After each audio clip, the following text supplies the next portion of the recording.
પવનંજયે પોતાની એ સ્વપ્ન સૃષ્ટિના સ્વર્ગને વેરાન બનતું જોયું. પ્રેમની એ કરુણ કથાની સ્મૃતિ કરતા એની આંખમાં આંસુ ભરાઈ આવ્યા. તે અંજનાના ખંડેર જેવા મહેલમાં ફર્યો. તેના દિલમાં તોફાન ઉઠ્યું અને આંસુ પણ સરી પડ્યા. સ્મૃતિઓનું વાવાઝોડું આવ્યું અને મગજ બેહોશ બની ગયું. હૃદયની વેદનાને એ ભૂલી શકતો ન હતો. એમનું એ અસ્થાયી મિલન, ગણ્યા ગાંઠ્યા કલાકોની એ સુખદ પળો અને એમનો એ ચીર વિયોગ, પરસ્પરને ઝંખતા અને ઝૂરતા એ આત્માઓ પોતાની છાતી પર પથ્થર મૂકીને શાંત બનવાની મિથ્યા ચેષ્ટા કરી રહ્યા હતા. માનવીનું જીવન સુખ દુઃખના સંમિશ્રણથી કેવું કઢંગું બનેલું છે. ઉલ્લાસ અને નિશ્વાસ, ઐશ્વર્ય અને દારિદ્ર્ય, ઉન્નતિ અને અવનતિ, સુખ દુઃખના આ સંમિશ્રણથી મનુષ્ય કાબર ચિત્રા રંગોથી પોતાના મુખને રંગનારા એ બહુરૂપીથી અધિક કદરૂપો ભાસે છે. કેટલીક આશાઓ અને ઉમંગો સાથે પવનંજય પાછો આવ્યો. એની એ અખૂટ આશાઓ અને ઉભરતા ઉમંગો પર પાણી ફરી વળ્યું. તે લથડાતા પગે અંજનાના મહેલમાંથી બહાર આવ્યો અને સીધો જ કેતુમતીના આવાસે પહોંચ્યો. થોડાક કલાક પહેલાં જ આવી ગયેલા એ પવનંજયને પાછો આવેલો જોઈ કેતુમતીએ પૂછ્યું, કેમ બેટા ફરી આવવાનું થયું? માં, તે મારી સાથે મહાન અન્યાય કરી મારા જીવનમાં આગ ચાંપી દીધી. પણ શું થયું એ તો કે? શું કહું? તે કહેવા જેવું શું બાકી રાખ્યું છે? નિર્દોષ અને નિષ્પાપ અંજનાને તે કલંકિત કરી. એ મહાસતીને તે દુઃખના દાવાનળમાં હોમી દીધી. પણ તારી ગેરહાજરીમાં એ ખોટું, તદ્દન ખોટું. એ મારાથી જ ગર્ભવતી બની હતી. શું એણે ખુલાસો નહોતો કર્યો? શું એણે મુદ્રિકા નહોતી બતાવી? એણે મુદ્રિકા બતાવી હતી, પણ મને વિશ્વાસ. 22 વર્ષ સુધી તે એનું જીવન નહોતું જોયું. મારી આગળ તે એના ઓછા ગુણગાન ગાયા હતા અને એકાએક શું એ બગડી ગઈ? તે જરાય વિચાર ના કર્યો, મારા આગમનની રાહ પણ ના જોઈ. પવનંજયની આંખોમાં આંસુ ભરાઈ આવ્યા. અંજનાનું શું થયું હશે એ વિચારે એના હૈયાને દુખી કરી મૂક્યું. હું જાઉં છું. અંજનાને શોધીને જ પાછો આવીશ. મારી રાહ ન જોશો. પવનંજય કેતુમતીના ખંડમાંથી બહાર નીકળવા લાગ્યો અને કેતુમતીએ એનો હાથ પકડ્યો. તું શા માટે જાય છે? હું અહીંથી ચારે દિશાઓમાં સુભટ્ટને તપાસ કરવા મોકલું છું. ના, તારી ભૂલનું પ્રાયશ્ચિત મારે જ કરવું પડશે. ખરેખર તો ભૂલ મારી જ છે. 22 વર્ષ સુધી મેં એને દુખી કરવામાં કંઈ બાકી ના રાખ્યું. હું જ એની પાછળ જઈશ. પવનંજય બહાર નીકળી ગયો. પ્રહસિતને લઈ આકાશ માર્ગે સીધો જ તે મહેન્દ્રનગરના દ્વારે આવી લાગ્યો. બંને મિત્રો સીધા જ રાજા મહેન્દ્રના મહેલે પહોંચ્યા અને ત્યાં જ મહેલના પગથિયે યુવરાજ પ્રસન્ન કીર્તિનો મેળાપ થઈ ગયો. કુમાર, આમ અચાનક? શું અંજના અહીં છે? પવનંજયે બીજી કોઈ જ વાત ન કરતા સીધો જ પ્રશ્ન કર્યો અને પ્રસન્ન કીર્તિ વિમાસણમાં પડી ગયો. એ જાણતો હતો કે અંજનાને એની સાસુએ કાઢી મૂકી ત્યારે પવનંજય યુદ્ધમાં ગયેલો હતો અને યુદ્ધમાંથી હજુ આજે જ પાછો ફર્યો હતો અને વળી પવનંજયના ચહેરા પર કોઈ આનંદની રેખાઓ ન હતી. વિષાદની ઘેરી છાયા એના મુખ પર પથરાયેલી હતી. શું અંજનાને અન્યાય તો નથી થયો? એનું ચિત્ત અસ્વસ્થ બની ગયું. તેણે કહ્યું, હા, અંજના અહીં આવી હતી. ક્યાં છે? પણ આપ મહેલમાં તો પધારો. પછી પહેલા મને જવાબ આપો, અંજના ક્યાં છે? પવનંજયનો અવાજ હવે ઊંચો થયો. એની આંખમાં રોષનો અગ્નિ ભભૂકી ઉઠ્યો. પરંતુ અવાજ સાંભળતા જ રાજા મહેન્દ્ર અને મહામાત્ય પણ ત્યાં આવી પહોંચ્યા. કુમાર, ક્યારે પધાર્યા? મહેલમાં ચાલો. ત્યાં હું મહેલમાં બેસવા નથી આવ્યો. અંજનાને શોધવા આવ્યો છું. અંજના ક્યાં છે? એનું નામ શા માટે લો છો? એને તમારા ને મારા કુળને બસ, એને કોઈને કલંકિત નથી કર્યા. એને તમે લોકોએ કલંકિત કરી છે. એ મહાસતી છે. સાંભળતા જ મહેન્દ્રના હોશ કોશ ઉડી ગયા. પ્રસન્ન કીર્તિની આંખો પહોળી થઈ ગઈ. હા, એ નિષ્પાપ છે, નિર્દોષ છે. અજ્ઞાન માતાએ તે નિર્દોષ સતી પર સિતમ ગુજાર્યો છે. તે અહીં આવી છે એમ મેં સાંભળ્યું છે. એ ક્યાં છે? પવનંજયની આ વાત સાંભળી મહેન્દ્રની આંખમાંથી દડ આંસુ પડવા લાગ્યા. પ્રસન્ન કીર્તિની આંખે અંધારા આવી ગયા અને એ નીચે ફસડાઈ પડ્યો. મહામંત્રીએ પોતાની ભીની આંખોને ખેસના છેડાથી લૂછી. શું એ અહીં નથી? અહીં આવી જ નથી? પવનંજયનું ચિત્ત વ્યથિત બની ગયું. હૃદય ભારે વિમાસણમાં અને કુશંકાઓમાં અટવાઈ ગયું. કુમાર, શું કહું? મેં મારા જ હાથે એ સુશીલ પુત્રીને અન્યાય કર્યો. ગરીબ ગાય જેવી નિર્દોષ પુત્રી અહીં આવી હતી, પણ કુલની કીર્તિને પાપી વાસનાથી અહીંથી એને ધક્કો દીધો અને કાઢી મૂકી. રડતી આંખે અને થોથવાતી જીભે બે હાથે માથું કૂટતા મહેન્દ્રે સત્ય હકીકત કહી સંભળાવી. ન જાણે એ ક્યાં ગઈ હશે, એનું શું થયું હશે. એકલી અટુલી ભયંકર જંગલોમાં, દારૂણ અટવીઓમાં ક્યાં જઈ ચડી હશે. મહામંત્રીએ ત્યારે સાચું કહ્યું હતું કે એ નિર્દોષ છે, એને ન કાઢી મૂકો. પણ મેં ઘમંડીએ મહામંત્રીની વાત જ ન માની, તેની દુઃખી સ્થિતિનો વિચાર જ ન કર્યો. રાજા મહેન્દ્ર નીચે બેસી ગયા અને ધ્રુસકે ને ધ્રુસકે રોવા લાગ્યા. મહારાજા, હવે આ ટાણે રોવાનું સર્યું. હવે તો એક ક્ષણનોય વિલંબ કર્યા વિના એ સતીનો પત્તો લગાવવો જોઈએ. ચારે દિશાઓમાં સુભટોને મોકલીને એની ભાળ મેળવવી જોઈએ. કુમાર, આપ અહીં રોકાવો. અલ્પકાલમાં જ સુભટ્ટો શુભ સમાચાર લઈને આવી જશે. નહીં મહામંત્રી, જ્યાં સુધી અંજના નહીં મળે ત્યાં સુધી હવે મહેલ કેવો, આરામ કેવો, શાંતિ કેવી. પ્રહસિતનો હાથ પકડી પવનંજય મહેલના પગથિયા ઉતરી ગયો અને ત્યાં જ પ્રસન્ન કીર્તિ દોડતો આવીને પવનંજયની સામે ઊભો રહ્યો. કુમાર, ક્ષમા કરો, આપ અહીં રોકાઓ. હું પ્રતિજ્ઞા કરું છું કે બહેનને અહીં લાવીને પછી જ અન્ન પાણી લઈશ, પછી જ મહેલમાં આવીશ. આંસુ નીતરતી આંખે યુવરાજ પ્રસન્ન કીર્તિએ પવનંજયને કહ્યું. પ્રસન્ન કીર્તિ, તમે મારા માર્ગમાં ન આવો, મને જવા દો. મારા ચિત્તને શાંતિ નથી, મારો આત્મા કકળી ઉઠ્યો છે. જ્યાં સુધી હું અંજનાને સુખરૂપ નહીં જોઉં ત્યાં સુધી ઠરીઠામ બેસી શકું એમ નથી. 22 વર્ષ સુધી અંજનાના નામ પર ભારે સુગ કરનારો એ પવનંજય આજે અંજનાના વિરહમાં ઝૂરી રહ્યો છે. આજ તો છે આ સંસારની વિચિત્રતા. એક દિવસ જેના પર અગન વરસાવી હોય, એક દિવસ તેની જ લગન લાગે. એક દિવસ જેની સાથે ચમન કર્યા હોય, એક દિવસ તેના જ પર દમનનો દોર ચલાવે.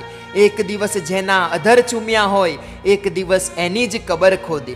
એક દિવસ જેની સાથે ભોગમાં રમણ કર્યું હોય, એક દિવસ એના જ દિલનું વિદારણ કરે.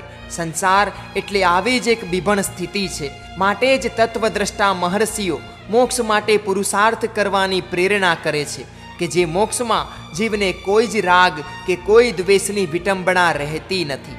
પવનંજય કોઈથી રોકાયો નહીં. દરવાજે ઊભેલા દ્વારપાલે પણ ભૂમિ પર આંસુઓનો છંટકાવ કરી પવનંજયને નતમસ્તકે પ્રણામ કર્યા.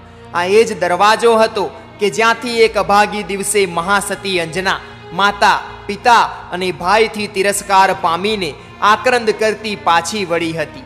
આ એ જ દરવાજો હતો કે જે રાજા મહેન્દ્ર અને યુવરાજ પ્રસન્ન કીર્તિના અધમ કૃત્યને મૂંગે મોઢે જોઈ રહ્યો હતો. અહીં એ મહાસતીનું હૃદય વિદીર્ણ થઈ ગયું અને વિદીર્ણ હૃદયમાંથી જે રુધિરનો પ્રવાહ નીકળ્યો હતો, દરવાજાના પાસણો એમાં જ રંગાઈ ગયા હતા. જો અત્યારે એ લાલ પાસાણાને વાચા ફૂટે તો એ હૃદય દ્રાવક દિવસનું એવું જ બયાન રજૂ કરે કે પવનંજયને દરવાજામાંથી બહાર પગલું મૂકવું પણ મુશ્કેલ બની જાય. ક્રૂર દુર્ભાગ્યની રમત પર પવનંજયના હૃદયમાં રોષ ઉભરાયો, પરંતુ આંસુ વાટે તેને દૂર કરવા સિવાય એની પાસે બીજો કોઈ જ માર્ગ ન હતો. પ્રહસિતની સાથે એ મહેન્દ્રપુરના પાદરે આવ્યો. ક્યાં જવું, કયો માર્ગ પકડવો તે ક્ષણભર મૂંઝાયો. તેણે પ્રહસિતની સામે જોયું. મિત્ર, હવે તું પાછો જા. હવે હું એવા અજાણ્યા, વેરાન અને વિકટ માર્ગે જઈશ કે જ્યાં તારે ઘણું કષ્ટ સહન કરવું પડશે, નાહક મારે ખાતર. કુમાર, બસ થઈ ગયું. તું એવું ન બોલીશ. તને મૂકીને હું જવાનો નથી. તારા સુખે સુખી અને તારા દુખે દુખી થયા વિના મારું આ હૃદય કોઈ વાતે કબૂલે એમ નથી. તું નાહિમત ન બન, આપણે અંજનાને શોધી કાઢીશું. પણ હવે આપણે ક્યાં જઈશું? આપણી પાસે કોઈ ચોક્કસ માહિતી નથી. આપણે એક એક ગામ, એક એક નગર અને દરેક ખીણ અને દરેક પહાડને ફેંદી વળીશું, પણ અંજનાને મેળવીને જ જંપીશું. પ્રહસિતનો ઉત્સાહ પવનંજયનો પ્રેરક બન્યો. તેનું હૃદય શ્રદ્ધાળુ બન્યું અને તે પ્રહસિતને ભેટી પડ્યો. મિત્ર, મારા ખ્યાલ મુજબ અંજના અહીંથી કોઈ નગરમાં તો ન જ જાય. તેણે ચોક્કસ કોઈ જંગલનો માર્ગ લીધો હશે. કોઈ પર્વતની ખીણોમાં એ ગઈ હશે, ત્યાં શું એ વિકરાળ જંગલી પશુઓના પંજામાં? પવનંજયના શરીરે પરસેવો વળી ગયો. અંજનાની સ્થિતિનો વિચાર કરતા તેનું હૈયું થરથરી ઉઠ્યું. કુમાર, તું એવી કુશંકાઓ ન કર. અંજના મહાસતી છે. જંગલી પશુઓ એને કંઈ જ ન કરી શકે. અરે, ભયંકર રાક્ષસ કે કોઈ પિશાચ પણ એની સામે શાંત અને વશ થઈ જાય. સતીત્વના ચરણે તો દેવો પણ મસ્તક નમાવે છે. પ્રહસિતનું અંતઃકરણ અંજનાના એ અદ્ભુત સતીત્વની પ્રતીતિ કરાવી રહ્યું હતું અને પવનંજયનું હૈયું એ સાંભળીને કંઈક હળવું બન્યું. બંને મિત્રો ત્યાંથી આકાશ માર્ગે આગળ વધ્યા. વૈતાઢ્ય પર્વતના એક ઊંચા શિખર પર પહોંચ્યા. શિખર પર નહોતો કોઈ મનુષ્ય કે નહોતા કોઈ પશુ પક્ષી. શિખર પર બંને મિત્રોએ ખૂણે ખૂણો તપાસી જોયો. અંજના ન મળી અને ધીરે ધીરે શિખર પરથી તેમણે નીચે ઉતરવા માંડ્યું. ત્યાં જ એમની નજરે મોટી મોટી ગુફાઓ અને પાતાળ ખીણો દેખાઈ. એક એક ગુફાને જોઈ વળ્યા, એક એક ખીણને ફેંદી વળ્યા, એક એક કોતરો ખૂંદી વળ્યા, પરંતુ અંજના ન મળી. પગપાળા જ તેમણે હવે આગળ વધવા માંડ્યું. મોટા મોટા વનોમાં શોધ કરી છતાં અંજનાનો ક્યાંય પત્તો ન લાગ્યો. દિવસો પર દિવસો વીતવા લાગ્યા અને પવનંજયનો જીવ બેબાકળો બની ગયો. એનું ચિત્ત વિહવળ બની ગયું. પ્રહસિતના મુખ પર નિરાશાની રેખાઓ ઉપસવા માંડી. મૌન રીતે તે પવનંજયની સાથે ભટકી રહ્યો હતો. સમજ નહોતી પડતી કે અંજનાને હવે ક્યાં શોધવી. ને ઓછામાં પૂરું વળી પવનંજય નથી ખાતો, નથી પીતો. એથી પ્રહસિતની ચિંતા વધતી જાય છે. હવે પવનંજયને આશ્વાસન આપવા શબ્દો પણ નથી. પવનંજયને આશાવાદી બનાવવા માટે તેની પાસે ઉત્સાહ પણ નથી. વૈતાઢ્ય પર્વતનો કોઈ પણ ભાગ તેમણે ખૂંદી વાળવામાં બાકી ન રાખ્યો, છતાં નિરાશા જ સાંપડી. એમ કરતાં કરતાં તેઓ બંને વૈતાઢ્યની એક ઊંડી ખીણમાં પહોંચી ગયા. સૂર્ય પણ આથમી ગયો હતો. જંગલી પશુઓના દારૂણ સ્વરો સિવાય ત્યાં કંઈ જ સંભળાતું ન હતું. પવનંજયે પ્રહસિતની સામે જોયું. પ્રહસિતનું મુખ નિરાશાના કાળા પાલવમાં છુપાઈ ગયું હતું. તેણે દીન આંખોએ પવનંજયની સામે જોયું અને તે બાજુ પર પડેલી એક શિલા પર બેસી પડ્યું. પવનંજય એની પડખે બેઠો. પ્રહસિત, તું હવે આદિત્યપુર જા. જઈને માતા પિતાને કહેજે કે અંજનાને શોધવા આખી પૃથ્વી ભમી વળ્યા, છતાં અંજના ન મળી. હવે હું વનોમાં ભટકીશ અને અંજનાને શોધીશ, છતાં એ તપસ્વીની નહીં મળે તો અંતે અંતે અંતે શું મિત્ર? અંતે હું અગ્નિમાં પ્રવેશ કરીશ. ના ના કુમાર, હું તમને છોડીને નહીં જાઉં. હું નહીં જ જાઉં એટલે નહીં જ જાઉં.